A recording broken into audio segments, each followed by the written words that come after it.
All right, everybody, welcome back. Big developments. So cable news is calling Canada's new $1.75 billion radar deal routine housekeeping. And they're completely missing the fact that Ottawa just handed the Pentagon its final divorce papers and changed the locks.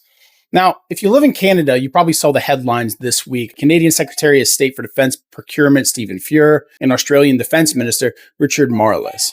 Right, they were just standing at a podium and signed a massive agreement for an Arctic over-the-horizon radar system. Like I said, the mainstream media in the United States is treating this just like it's another piece of administrative paper pushing. Right? Look, hey, Canada, they bought a big antenna. How cute. They're modernizing their little contribution to NORAD. They're wrong. Right? They're so fundamentally and historically wrong that it borders on absolute geopolitical blindness. This isn't a little antenna for NORAD. This is a Trojan horse that just broke the American defense monopoly. What's happening north of the United States border right now is being completely ignored by mainstream media and practically every commentator on YouTube, but we have to talk about it today.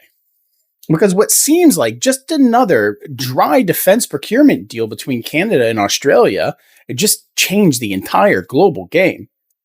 Today, we're going to break down this move and just show you exactly why Washington is in absolute denial about this, why they're downplaying it to save face, and why the Russians are currently panicking so hard you can hear the vodka glasses shaking in the Kremlin. All right, let's strip the diplomatic varnish off this entire arrangement and talk about the absolute delusion coming out of Washington right now. So the Trump administration operates on this arrogant transactional hubris that they're the only ones playing the game in town. Right? They treat the global defense sector like a mob shakedown at a Queens construction site.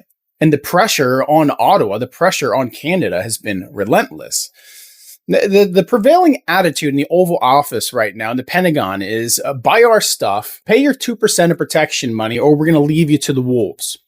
So they genuinely believe that allied nations around the world are just kind of a captive market with nowhere else to go. So they thought that no matter how erratic the White House actually got, no matter how many times they threatened to rip up the trade agreements or abandon allies like deadbeat tenants in a rent-controlled building, countries like Canada and Australia, they just sit there, take the verbal abuse on social media, keep taking the threats to sovereignty, and quietly keep writing multi-billion-dollar checks to Lockheed Martin and Raytheon. But here's the thing about treating best friends like hostages. Eventually, they figure out how to pick the lock. Right? The U.S. defense contractors, they thought they had a permanent monopoly on violence and high-tech engineering. They assumed that the middle powers were completely dependent, completely helpless, and completely captive to the American supply chain. But when you aggressively threaten your best customers while simultaneously demonstrating that your own domestic political system is completely unstable, right, those customers start reading the fine print. They start looking for a different supplier. And Canada just took an absolutely massive step to fortify the Arctic and the Northern Passage. And the White House is in complete and absolute denial that this is actually going to affect the bottom line of the bloated defense industry. So to understand how massive this move for strategic autonomy actually is, you have to look at the technology that Canada just bought, because it makes the standard American procurement model really kind of look like the Stone Age. Canada has an existential geographic problem.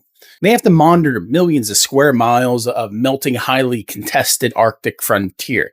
And the standard American radar system has a fatal flaw when it comes to this kind of environment, the curvature of the Earth. Right? You shoot a conventional radar beam out, and eventually the planet is a sphere that the beam just shoots off into space. Right? It creates a massive, thousands of miles wide blind spot for anything flying low to the ground. If a Russian cruise missile or a low-flying surveillance drone drops beneath the radar horizon, it effectively disappears until it's right on top of your civilian population. Now, Australia solved this decades ago because they had to monitor a massive empty coastline of their own in the outback. And now, under this new $2.5 billion Australian dollar deal, prime contractor BAE Systems Australia is exporting the exact physics-bending technology to Canada. Instead of trying to punch through the horizon, and this radar shoots high-frequency electromagnetic waves straight up. It literally bouncing a radar off the edge of space to see around the curve of the Earth. Think of it like a cosmic trick shot that lets Canada see Russian bombers taking off before they even leave Siberia. I know it sounds like sci-fi, but while Washington's arguing over dairy tariffs, Canada's building the literal ionospheric laser shield. Now pay attention, because this is exactly where the US monopoly dies. Canada is out here fortifying the Great North by setting up a network that detects threats from up to 3,000 kilometers away. And that gives Canada the ability to completely lock down its northern territory. More importantly, it deters the US from even looking at the Canadian Arctic as a possible weakness that requires American intervention. You have to remember what the president said. If you're not going to buy the F-35s, we're just going to fly them through your own territory because you can't watch it.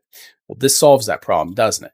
Canada doesn't need to ask the Pentagon to borrow an American spy satellite or wait for the US satellite to pass to see what's happening in their own backyard anymore. They built their own eyes. And they bought them from a partner who won't try to cancel the contract over a lumber dispute.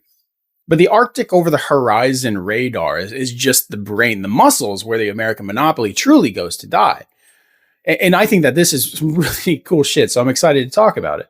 Because at the exact same signing ceremony where they locked down the radar network, Canadian defense officials made it crystal clear that the radar is designed to talk directly to Australia's next major military export, the MQ-28 Ghost Bat. The Ghost Bat is a collaborative combat aircraft. They call it a CCA. It's a 38-foot-long autonomous AI-driven drone built by Boeing Defence Australia that looks like something pulled right out of a futuristic video game. And the genius of this platform isn't just that it flies without a human, it's that it operates at roughly 5% of what it costs to match the power of American-made man tech. Now, right now, Canada's fielding a massive fleet of modernized fighter aircraft, right, including their upcoming acquisition of a whole bunch of F-35 stealth fighters and advanced Gripens. And these planes are incredibly capable, but they also are obscenely expensive to operate. Right, their software is currently an absolute nightmare. The F-35 is full of problems. You don't want to risk a $100 million F-35, the human pilot inside of it, flying an intercept mission over a freezing, desolate Arctic Ocean if you don't have to. Enter the Ghost Bat. These CCAs act as the ultimate force multiplier, because a single Canadian fighter pilot can fly safely miles behind the front line, acting as a quarterback while commanding a swarm of these autonomous Ghost Bats fly ahead. The Ghost Bats, they act as a vanguard. They feature a 1.5 cubic meter snap-on modular nose, that way the ground crews can literally unbolt the front of the drone right on the tarmac and swap the payload, electronic jammers, infrared sensors, weapon bays, and hours like a Lego brick. If a Ghost Bat gets shot down by a Russian missile over the ice, you don't lose a human. And of course, you didn't lose an irreplaceable $100 million jet. You lost a piece of light plastic and aluminum that you can rebuild in a week. Now, the US military has its own version of this. The Air Force's Russian contracts to startups, and the Marines are actively flying the Kratos XQ-58 Valkyrie. And of all these that are being weighed as options right now, Kratos really is the only proven piece of engineering that is battlefield ready. So the question is, why didn't Canada buy an American drone that's already ready to go? Why are they buying the Australian Ghost Bat? Of course, sovereignty, right? A strategic autonomy. It's because the Ghost Bat doesn't have a kill switch. And the Ghost Bat's already passed all the testing and is actually being used in exercises with other countries right now as we speak. Or we've talked about this before. When you buy an American weapon systems, you aren't just buying the hardware. You're handing the US government a diplomatic kill switch over your entire national sovereignty. With the threats that have been happening between the US and Canada, the instability, and the fact that not a sane person on this planet trusts a thing coming from the White House, Canada says absolutely not. Right? The US strictly controls the software updates on those things, right? The proprietary spare parts and the IPs for the platform like the Valkyrie. Foreign military sales aren't just business for Washington. They're a compliance mechanism.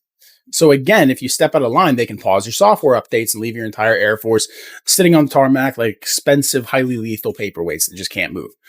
And frankly, look at the absolute state of the American military software right now. Why would Canada want to tie their entire national defense to it? Right? Look at our flagship stealth fighter, the F-35 Lightning II. Right? It's essentially a $1.7 trillion bricked iPhone sitting on the tarmac baking in the sun. The Pentagon slashed its F-35 procurement orders by nearly 50% because the catastrophic software update known as TR3 has rendered the upgraded jets completely unusable for combat. So the code literally crashes in midair and the radar system freezes up. Yeah, that's a no-go. Right? So we're trying to sell foreign buyers a $100 million fighter jet running on an unfinished video game release. But of course, it has nuclear capabilities, right? Our planes are dropping out of the sky because of bad code, corporate bloat, and aging airframes. Right? The U.S. Marine Corps' F-18 Hornet just crashed near Rimrock Lake in Washington State on June 13th, sparking a massive wildfire. And just 2 days later, on June 15th, the B-52 Stratofortress crashed at Andrews Air Force Base, killing 8 crew members. In a tragedy. Our aerial supremacy is paralyzed by defense monopolies that care more about the stock buybacks than writing functional code. So the implementation of these two aspects of advanced tech, the Australian radar and the Australian drone, means that the US has no kill switch. There are no US IPs holding this system together. Canada and Australia are sidestepping the US contractors who thought that they had a captive market on both of them. I can't understate how massive this is for Canada's move for strategic autonomy. This is a critical structural move for the divorce from the Pentagon because they're keeping the capital strictly within the Commonwealth. They're keeping the kill switches away.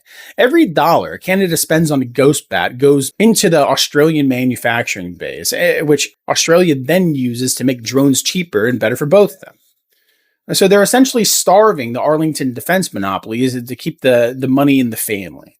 And this is exactly what Mark Carney was talking about back in Davos when he was talking about how the middle powers need to really consolidate the assets that they control, the assets they have to create a strong front against the superpowers. Because like I said, Russia's freaking out. You want to talk about a rotting empire that's selling the power myth to the world that's just too tired to look closely at it. Well, Russia's going to be the perfect example here.